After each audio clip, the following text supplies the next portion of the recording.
why is that all important? The reason it's important is we're in real trouble. I mean, it's not overstating.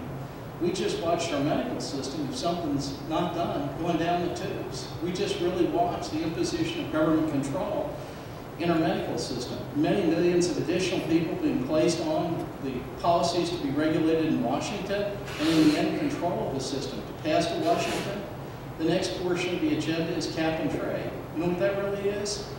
When we breathe, we have carbon dioxide. That's the theory that we're going to regulate. Carbon, every way it's emitted, from your home, from industry, from a car, and every other way. We used to have a name for that. It was called totalitarianism. It was called government control. No interest in removing carbon from the atmosphere, which can be done cheaply, only in regulating the flow of carbon into the atmosphere. Why? Because it provides an excuse for the government to dominate every single aspect of American life. You know, when we started all this, we said these truths to be self-evident. All men are created equal and endowed by their Creator with certain inalienable rights. From the time we began, the thing that was so amazing about us is we believed that our rights didn't come from a king, they didn't come from a government, they came from God. We believe that that's the source of our rights, and that the government has only such rights as we relinquish back to it. That's why in the 9th Amendment to the United States Constitution, we provide specifically the central government has nothing more than we have given it. The other rights are retained by the people. And in the 10th Amendment, the other rights are retained by the states. That has turned around. We have people that no longer believe that. They believe we're dealing with a government of unlimited power that gives to us that which it wants to, and that can take from us whatever, in essence, it wants. That is a government that flips the world upside down. And it's not as if we can move somewhere else, because there's nowhere else in the world that people believe rights come from God, and the government is a government of limited power. Only the powers that the government give to it. So we can't move to, we can't move to some other nation that believes differently. Even in England, they believe that all power comes from the king, and through the king, the parliament. Not ultimately from God. Second big reason is that the spending is utterly and wildly out of control. 43 cents out of every federal dollar is borrowed money. Can you conceive of running a business where 57 cents you're making up out of revenue and 43 cents you're just borrowing?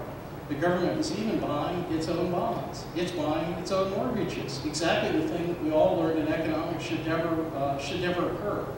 So it's a system with deficits totally and wildly out of control that actually promises the financial ruin of the whole republic. Cap and trade is a direct assault on human freedom. The energy policies are absurd, ridiculous. We have oil shale plays and gas shale plays that can be exploited, that can produce hundreds of years of natural gas. The effort is to prevent them not to use the natural gas that's actually available. We can go through the whole deal. We finally have Mr. Bocheri. He is the utility infielder on the Pelosi team. That's his role. He has been duplicitous and dishonest in representing the district, demonstrably so, even insultingly so, to the people in the district. So the point of the matter is that the tire has hit the road. It's hit the road for the United States, and the point of impact is right here in Ohio. And it's really time for all of us, for you all and for all of us, to put up or shut up. If we actually value these things and we value our country, we've got to go forward and we've got to do something. This is the race to start off and do something. That's what Steve and I and Dick Peace all came down. That's why we're here. And I just beg you to help Paul in every way you can, with money, pushing cards, putting up signs, everything you can do for him. Because he can win that race. He can be a big part of turning the whole deal around. So that's why I'm here. Thank you.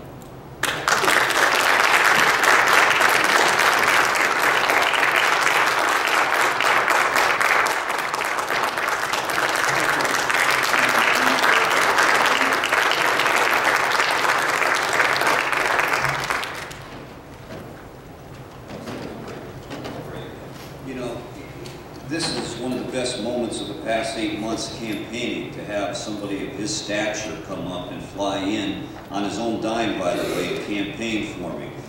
You just shot a big infusion of motivation into this candidate, John, and I'm going to do my best to win this thing. Not just for the district, not just for my campaign team that sacrificed through all odds, but for yourself and Steve and Dick Bees and all the Vietnam vets that you've inspired me in 04.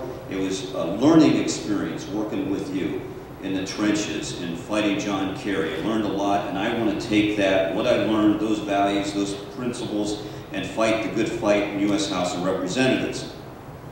I want you to know, too, that I've been saying this everywhere I go, I'm not just going to vote the right way. I'm not just going to vote to uphold the Constitution and the Declaration of Independence and fight for your values. I'm going to do more than that. I'm going to show real leadership down there. I'm going to crusade on these issues, and I'm going to sponsor and co-sponsor the right legislation on my agenda right now. If it isn't repealed by next year at this time, stand up to cap and trade, repeal Obamacare, and reverse the change. That's another one of my models. Reverse the change. We need to go back to limited government, and I'm going to fight for those principles. I'm also going to go down there with a new class of representatives. You fully realize that the Republicans, and I hope this time the right kind of Republicans, the conservative constitutionalists, are going to win a massive victory this fall. We're going to take back the House and Senate, and we're going to have a landslide victory that will make 1994 look like nothing. Do you agree with me? I can't wait to get down there. I love to defeat Jim Renacci and the party bosses, to go against John Bocherry. Look, it isn't fun being a conservative Republican just debating other Republicans. That's not what I'm in this race for. I want to get past the primaries and go after John Bocherry, and then go down to the House of Representatives and deal with House Minority, soon-to-be House Minority Leader, Nancy Pelosi, okay? She's not going to run anymore. It's going to be John Boehner. And in conclusion, I'd like to say one other thing. Steve Gardner, could you stand up? Go ahead. He didn't want to come on stage or anything. This guy was John Kerry's gunner. He's got some really interesting stories about one-on-one things with John Kerry. Yeah, go ahead. You know, we have a lot of friends that gave a lot for our country, still do. I've got a couple of nephews in the service. My roommate at the Naval Academy is a guy named Jim Brown. He's buried south of Pickaway. And a wonderful guy. They never got to be grandparents. They never, sat for all this in later years. We just can't let this happen to our country. We cannot let those people have sacrificed this much to let happen to our country what's happening right now in Washington. We just can't do it. Particularly in Ohio, we just can't do it.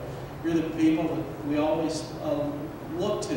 I mean, the Civil War, we fought a war to prove that we're free, that we're not slaves of government or anybody else. You guys were the ones that fought it. You just cannot let this happen to our country. Thank you.